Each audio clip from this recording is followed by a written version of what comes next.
Hey, what's going on, guys? It's CJ. Do you want to know how to change YouTube Shorts thumbnails? In the Shorts player, this is what they're going to pick, okay? As you see, some of these, whatever it is, that's what they select. Now, this video right here, this is my second YouTube channel called Go Team Shiny. This is how my thumbnail is going to look, but I don't like that.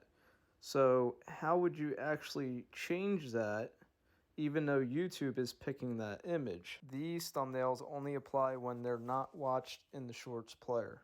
Well, you would need a video editor to find out where that image lies. Okay, so I'm in my video editor. I'm going to scroll forward until I see the same exact image that I saw that YouTube is pulling from this video. And it looks like it's this right here. So I'm at the 25-second mark, and I click on this, and that's what I see. All right, so that looks exactly the same thing. So how can we change YouTube from pulling?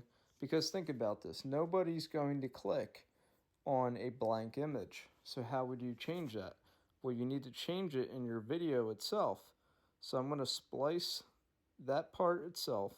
So yes, it is completely random. YouTube is picking what image it thinks is going to work, but the system is not always accurate. But if you want people to watch your Shorts video, you need to get YouTube to be able to pull it from the right spot. Okay, the video is saved. Let's get out of this. We're going to upload the video. Next. Done. Upload. These shorts here below, I actually uploaded custom thumbnails. However, they do not show up on YouTube like that. This one right here looks a lot better than these three alone. So there you go. That is how you do it. You just got to work with your video that you have and try to move it around or splice things and get it to where the Shorts video will be a better thumbnail, because you don't have control over what shows up on YouTube Shorts. But with a video editor, you can manipulate the video to where YouTube pulls a better image. In that manner, you do have control. And there you go. That is how the YouTube Shorts video will look. And that's all I got. Like, subscribe, and comment, and I'll see you in the next one. Peace!